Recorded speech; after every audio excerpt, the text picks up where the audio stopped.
రేపు ఐపీఎల్ 2025 భాగంగా 11వ మ్యాచ్ జరగబోతుంది. Chennai super Kings versus Rajasthan Royals. ఇదైతే ఒక ఎగ్జైటింగ్ మ్యాచ్ అని చెప్పుకోవచ్చు. ఎందుకంటే రాజస్థాన్ రాయల్స్ ఆడిన 2 మ్యాచ్లు ఓడిపోయారు. అది కూడా ఘోరంగా పరాజయం చూసారు. ఇక అదర్ సైడ్ చూస్తే సిఎస్కే అయితే వాళ్ళ ఆడిన 2 మ్యాచెస్లో ఒక మ్యాచ్ గెలిచి ఇంకో మ్యాచ్ ఘోరంగా ఓడిపోయి వాళ్ళు కూడా చాలా ఈగర్ గా వెయిట్ చేస్తున్నారు విన్ కోసం. ఇక్కడైతే ఏ సిఎస్కే బౌలర్ కు మంచి రికార్డ్ లేదు అగేన్స్ట్ ఆర్ఆర్ బ్యాటర్స్. ఇక లేట్ చేయకుండా ఈ మ్యాచ్ లో జరగబోయే టాప్ 5 బ్యాటిల్స్ మనం ఇప్పుడు తెలుసుకుందాం. ఇక let's get into the video. Number 1 వచ్చేసి ఎంఎస్ ధోని వర్సెస్ సందీప్ శర్మ. ఇదైతే లాస్ట్ ఓవర్స్ లో one of the exciting battle అని చెప్పుకోవచ్చు. వీరిద్దరి మధ్యన మెయిన్లీ స్టాట్స్ చూసుకుంటే ఇప్పటివరకు 21 బాల్లలో ఫేస్ చేయగా 35 రన్లు కొట్టాడు. యావరేజ్ చూస్తే 35గా ఉంది.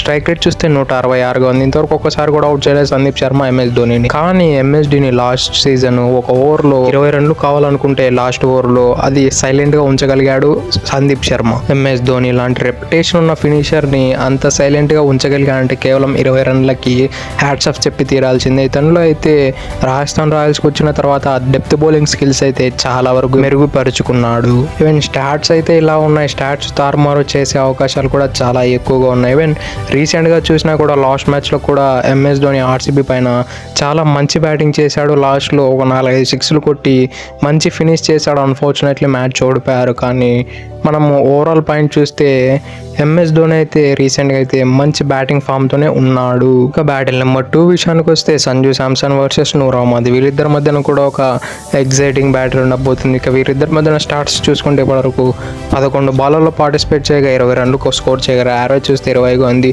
స్ట్రైక్ రేట్ చూస్తే 180గా ఉంది. అలానే ఒకసారి అవుట్ చేశాడు. స్ట్రైక్ రేట్ అయితే ఇమ్మెన్స్గా ఉంది సంజు శాంసన్కి నూర్ అహ్మద్ పైన.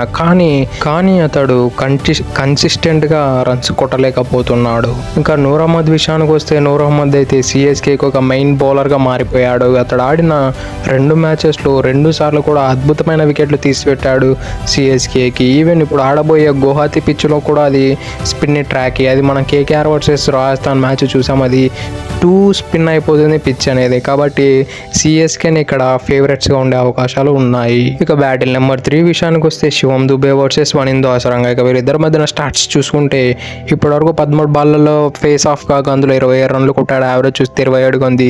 స్ట్రైక్ రేట్ చూస్తే 207గా ఉంది. అలానే ఒకసారి కూడా అవుట్ కాలేదు. శివం దుబే అయితే మనందరికీ తెలుసు ఎంత బిగ్ హిట్టరు. కానీ వనిందో అసరంగాకి ఇతనికి మంచి బ్యాటిల్ ఉండే అవకాశాలు ఉన్నాయి. ఎందుకంటే వనిందో అసరంగా ఫ్లైట్ ఎక్కువ ఇస్తుంటాడు, వికెట్ కోసం వెళ్తూ ఉంటాడు.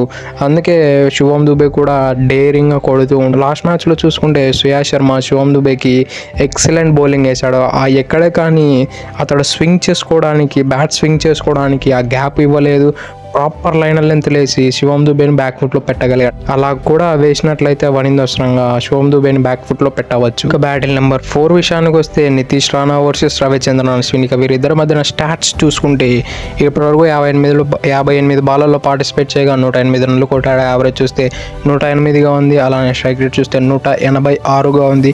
ఒక్కసారి కూడా అవుట్ కాలేదు. ఇదైతే పెద్ద సర్ప్రైజింగ్ థింగ్ అని చెప్పుకోవచ్చు. ఎందుకంటే నితీష్ రాణా ఒక left hander player, Ravichandran Ashwin ఒక off spinner left arm batter. ఎప్పుడైనా బెస్ట్ మ్యాచ్అప్. ఈ బెస్ట్ మ్యాచ్అప్లోనే నితీష్ రాణా అయితే రవిచంద్రన్ అశ్విన్ ఉతికి ఆడని చెప్పడంలో ఎటువంటి సందేహాలు పెట్టుకోనక్కర్లేదు.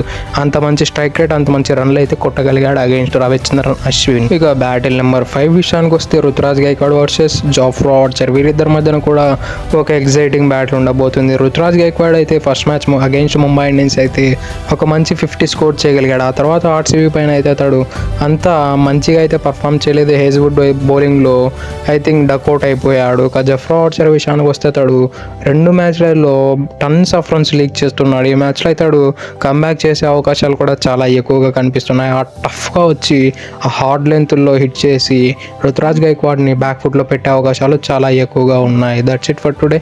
ఇలాంటి మరెన్నో వీడియోల కోసం మన ఛానల్ సబ్స్క్రైబ్ చేసి డైలీ ఫాలో కండి. Thank you for have a nice day.